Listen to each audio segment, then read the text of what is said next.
So I just want to say that all of the things that I say are good sets to invest in this video doesn't mean that you guys should go out and immediately buy these to resell in the future. Do not do that, because we have no idea which sets are going to go up in value or down in value.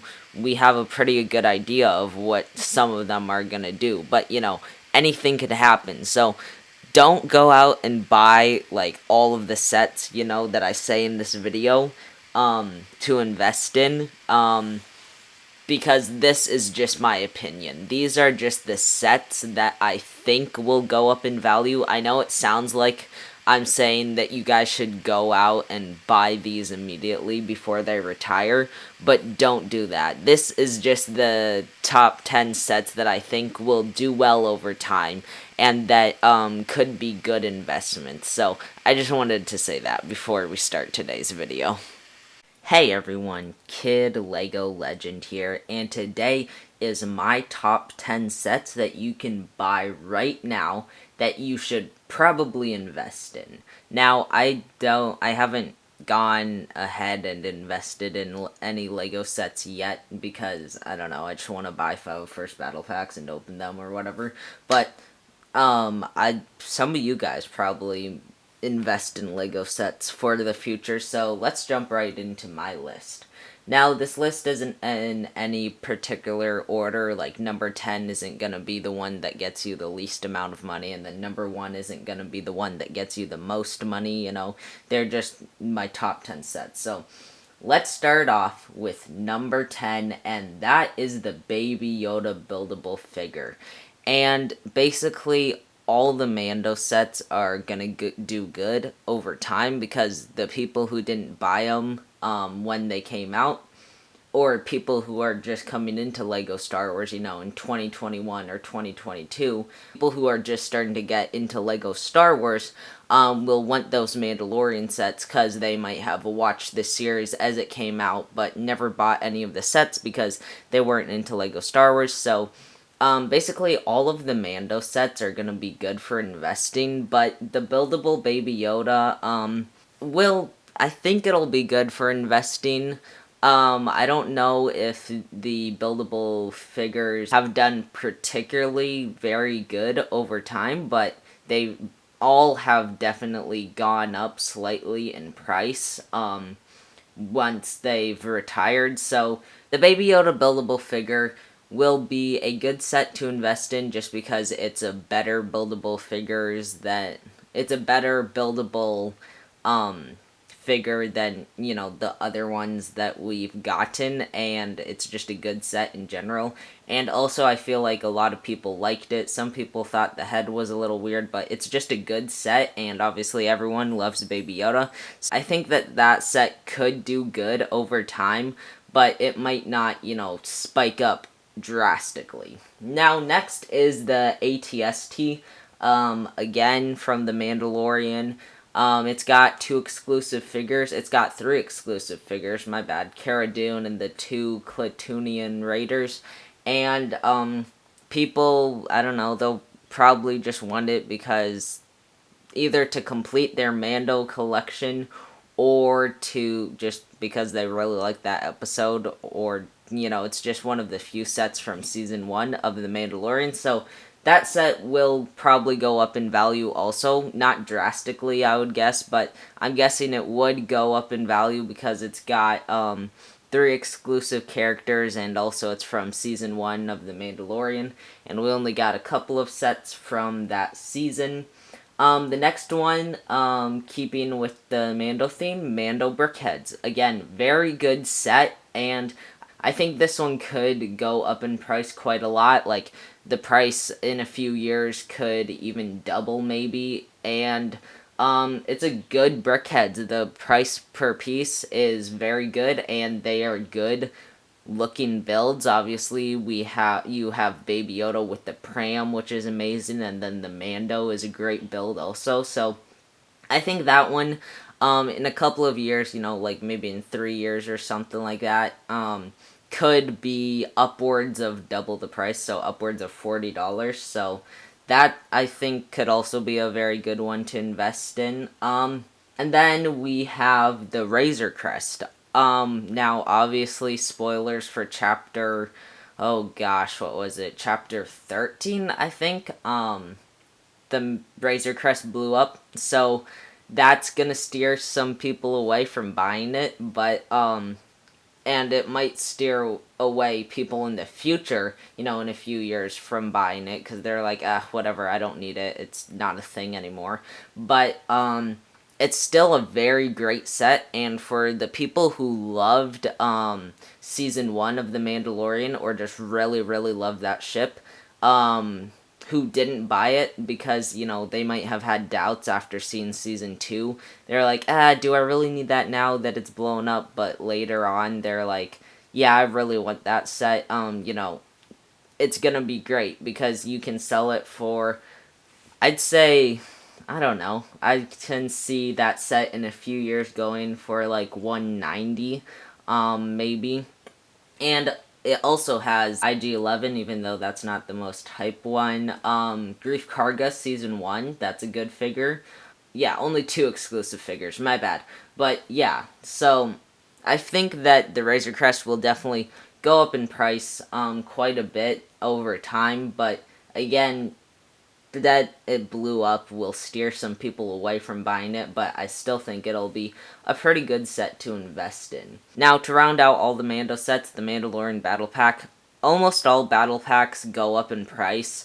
There might have been a few that for the first little bit after it retired stayed the same price just because nobody really liked it, but after a few years, all battle packs will either double in price or will be like $10 more than they sold it for. So I think the Mando battle pack is a good battle pack. Some people aren't so sure about the such vibrant colors, but nevertheless it comes with great figures and it has a nostalgia for the first Mando battle pack that had the Death Watch troopers, and it's just a good set overall, so I can easily see that set in a few years being like $30, people selling it regularly for $30, so that's a good set to invest in, because like, very easily, I can see it being double in price. So next, let's do 20th anniversary sets. Now, the 2 that you can buy right now is the Pod Racer and the Slave One. First, the Pod Racer, it's probably the best Anakin's Pod Racer that we have. It's got I don't know if they're exclusive or not, but the Anakin and Padme might be exclusive to that set. And then obviously it has that special 20th anniversary figure, which is exclusive to that set. So that set, I can see it going up in price a bit. I don't see it drastically going up in price, but I can definitely see you being able to sell it for maybe $45 or $50. And so, taking that you can buy it right now for like 25 or 30, that's a pretty good deal. So that's one. Then next is gonna definitely, like, absolutely go a lot up in price is the 20th anniversary Slave One. Now, obviously, seeing the Slave One, again, spoilers for The Mandalorian, but seeing the Slave One return in The Mandalorian is definitely going to have a lot of people going to their local Walmart and picking up some 20th anniversary Slave Ones for their collection.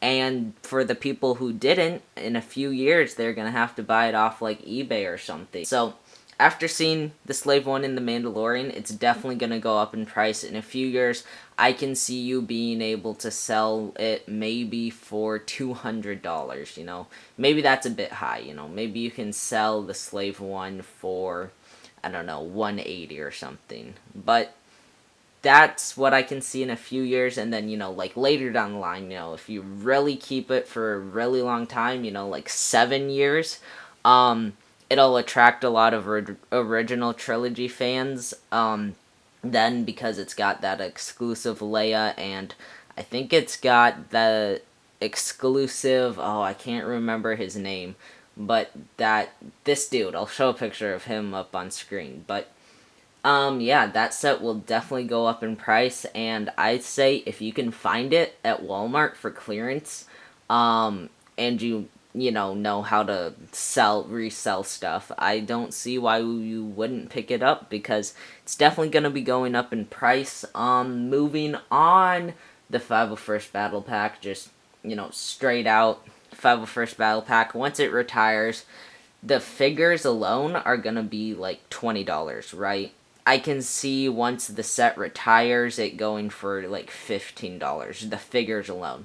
And then the set sealed, it costs 30 already. You can buy it, you can find it pretty easily for 25, but I can see the set going for like, I don't know, 40 or 50 once it's retired. And yeah, so the 501st Battle Pack is just going to be a great investment. And, obviously, not a lot of people are investing in them because they want to build their 501st Army. And that's what I'm going to do. I'm probably going to open all mine. But I can definitely see how it's going to go good over time if LEGO, doesn't make any more battle packs, but I really hope they do. But if the 501st Battle Pack, once it retires, it's going to do great over time. Talking about the 501st, the set that kind of corresponds with that, the AAT, that one also is going to do great over time, even though a lot of people hate that build. I'm thinking that if LEGO's not making Clone Wars sets, that Ahsoka is going to be worth a lot once the set retires. A few years after it retires, I can see the set sealed going for like $80, $90, which is pretty crazy. Because if we're not getting any more Clone Wars sets, the Ahsoka is going to be exclusive, the 332nd Trooper is going to be exclusive, and a lot of people loved Season 7 of the Clone Wars, so that set, once it retires, is definitely going to be going up a lot in value. The figures alone, Ahsoka, once the set retires, is going to be going for like 35, something ridiculous, and then the 332nd Trooper, I can see going for like $18 or something crazy like that. So definitely the AAT is going to go up in price a lot. Then finally, finally the AT-AT from this year. All AT-ATs have gone up in price drastically. So, and this is the best AT-AT. Supposedly, I don't think I've seen any sales for it. So if you're gonna invest in it, if you can find it on sale, that'd be great. But if you're gonna invest in it, you might have to buy it retail price, which would stink. But I can easily, like, in, I don't know, maybe 4 years or something, that set could go for like $220 or something like that, because all the AT-ATs have gone up in price a lot. And then this is the best version of the AT-AT we have so far. And once it retires, LEGO probably, well, they might make a UCS one, but I don't see LEGO making another play scale AT-AT for a while after this one retires. So, the AT-AT gonna be great. It doesn't have any well, the General Veers is exclusive, but other than that, you can get the other figures pretty easily. But it's got great functions, obviously the winch, and then coming with the speeder bike, and then just having the right colored seats, and it's just the perfect AT-AT, right? So it's gonna go up in price. But that's gonna wrap it up for today's video. I hope you guys enjoyed. If you guys are investing in LEGO sets to resell it a couple of years down the line, or even later than that, tell me what sets you guys are picking up in the future or now to invest in the comments section below. Like and subscribe so you can be a LEGO legend also. Let's get to 100 subs, and yeah, I'll see you guys in the next video. This is gonna take an extremely long time to edit. Oh my gosh.